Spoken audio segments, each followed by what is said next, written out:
À l'époque, je travaillais pour l'université de Cergy-Pontoise. J'y ai été recruté comme professeur de mathématiques en 1992 et j'ai quitté l'université de Cergy-Pontoise en 2008.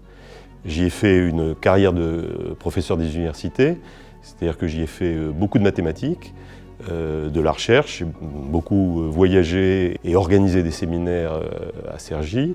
Et puis j'y ai enseigné, j'y ai fait longtemps un cours de première année et puis des cours de master et de recherche aussi, des séminaires de recherche. Donc j'y ai fait une carrière du scientifique. Et puis c'était une université nouvelle qu'il s'agissait de construire.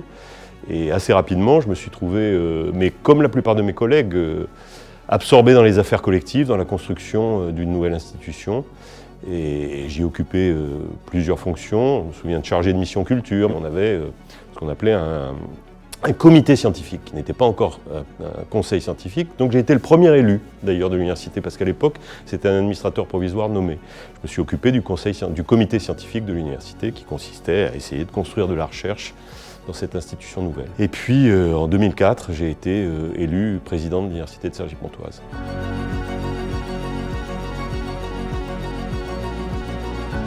Alors d'abord, avant d'être président, il faut être élu. Pour être élu, il faut d'abord avoir recueilli la confiance de la communauté et puis avoir beaucoup parlé, beaucoup interagi.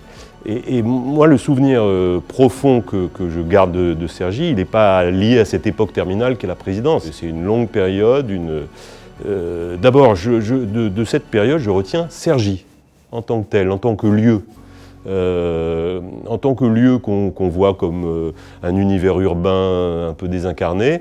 Moi, je fais partie des amoureux de Cergy, c'est la première chose. La deuxième chose, c'est qu'il s'agit d'une communauté scientifique et d'une communauté qui se réunissait dans ce lieu parce qu'elle avait envie de faire quelque chose, elle avait envie de construire et elle n'était pas prise dans des conflits anciens et rassis. Et donc je retiens surtout, et d'abord, des ouvertures intellectuelles. Les économistes, les matheux, et les géologues et ceux qui s'intéressent aux sciences de la Terre ont fait sans doute à Cergy des choses qu'ils n'auraient pas fait dans d'autres institutions. Je veux dire, les choix intellectuels et scientifiques qu'ils ont faits. Mais aussi en matière de formation, vous aviez une UFR, une ancienne faculté, mais aujourd'hui ça s'appelle les UFR, de lettres, dont les diplômes phares étaient chef de projet européen, ou bien édition. Donc il y avait à la fois un intérêt pour la recherche de très haut niveau, et puis pour la professionnalisation. Et un IUT, il y avait des diplômes qu'on appelait des IUP, qui étaient très professionnalisants, et on ne voyait pas de contradiction entre la professionnalisation et le développement de la recherche, pas plus qu'on ne voyait de contradiction entre le fait d'être ancré dans le territoire, de parler avec les entreprises locales, avec les collectivités, et d'avoir un rayonnement international.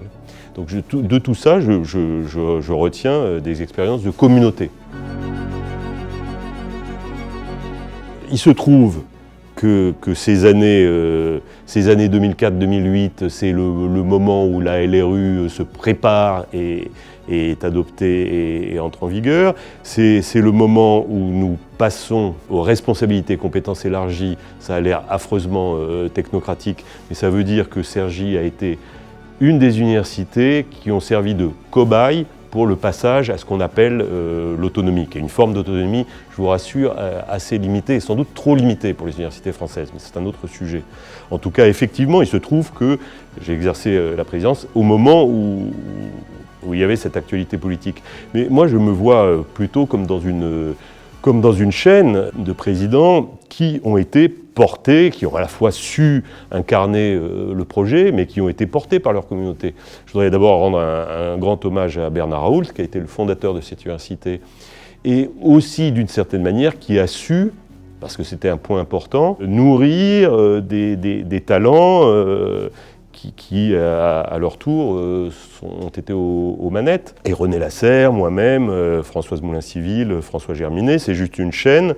Anne-Sophie Barthez a aussi occupé des fonctions importantes puisqu'elle a présidé la Commu, qui était l'alliance autour de l'université. Une des fiertés de Cergy, mais je crois que personne ne peut se l'attribuer à titre personnel, c'est d'avoir été une pépinière de talents, mais aussi de gens qui entretenaient avec le collectif universitaire une relation à la fois dynamique et sereine. Je suis très admiratif de ce que François Germinet a réussi à faire. Il y a un certain nombre de dossiers sur lesquels j'avais buté et sur lesquels il a réussi à progresser, en particulier le lien avec les écoles, savoir fédérer autour de la nouvelle institution tout un ensemble d'écoles, c'est une grande réussite. Et les relations avec l'ESSEC aussi, voilà, tout ça ce sont des succès. L'idée d'un campus international, l'idée d'ancrer la vie étudiante à Cergy, de rayonner avec des universités étrangères. Je ne suis plus de très près les choses, mais je sais qu'il y avait des relations très fortes avec Warwick à une époque. Une université européenne a été construite. Tout ça, ce sont de grandes et belles réalisations. Au fond, François et son équipe actuellement ont une espèce de dynamisme qui me bluffe. Et donc, je vais m'y faire à ce nom et je suis sûr qu'il va s'ancrer. Le grand message, c'est arriver à ancrer une ambition universitaire internationale dans un territoire et s'attacher à l'image de ce territoire.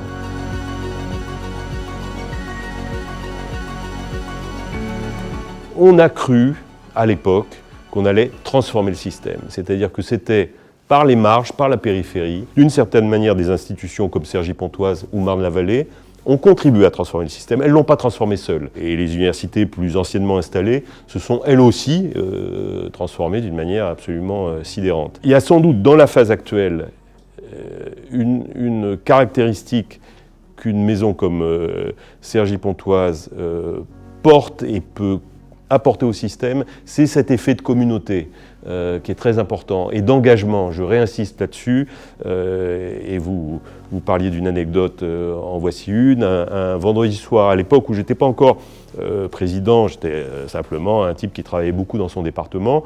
Je pars, ce que je croyais être tard à l'époque. Ensuite, j'ai compris ce que c'était que de partir très très tard. Et j'ai croisé une administrative de l'UFR de sciences. Et je lui dis, mais Dominique, mais qu'est-ce que vous faites là encore? Elle me dit, je vous rassure, quand je travaillais à l'IUT de Bip Bip, je ne faisais rien. Mais là, ça m'intéresse. Voilà pourquoi les gens, parce que ça les intéressait, parce qu'ils construisaient quelque chose de nouveau, se sont enthousiasmés. Et je crois, on a peu parlé d'étudiants, mais pour les étudiants, ça a fait une différence. Ça fait une différence sur le parcours des jeunes du Val d'Oise, c'est-à-dire de la ruralité du Vexin, mais aussi des quartiers de Cergy-Saint-Christophe. Ça fait une vraie différence. On a vu des gens accéder aux études de langue, de lettres, de droit, de sciences, dont les parents n'avaient certainement pas accédé à l'enseignement supérieur. Et ça, c'est extraordinairement important. J'ai beaucoup de souvenirs humains et je pourrais citer beaucoup de collègues enseignants-chercheurs, de collègues administratifs avec lesquels nous avons eu des conflits, nous avons résolu ces conflits, nous avons construit des choses. Deux souvenirs qui me reviennent, ou deux choses qui me frappent. La première, c'est que le bureau du président de l'université de Cergy-Pontoise, je voudrais faire un peu de publicité, est le plus beau bureau que j'ai jamais eu dans ma carrière, et j'ai pourtant fréquenté certains lieux prestigieux. C'est un lieu où on a envie de travailler. Et puis une deuxième chose, c'est que encore aujourd'hui, il m'arrive sur LinkedIn de recevoir un message d'un ancien étudiant qui me dit ce que mon cours à l'époque lui avait apporté, et ça me fait un grand plaisir. Et je crois que ce n'est pas une caractéristique personnelle, mais c'est une caractéristique de beaucoup d'enseignants de Cergy qui se sont engagés auprès des étudiants. Continuez à nous surprendre. Faut-il dire bon anniversaire CY Cergy Paris Université ou Happy Birthday? On va dire bon anniversaire.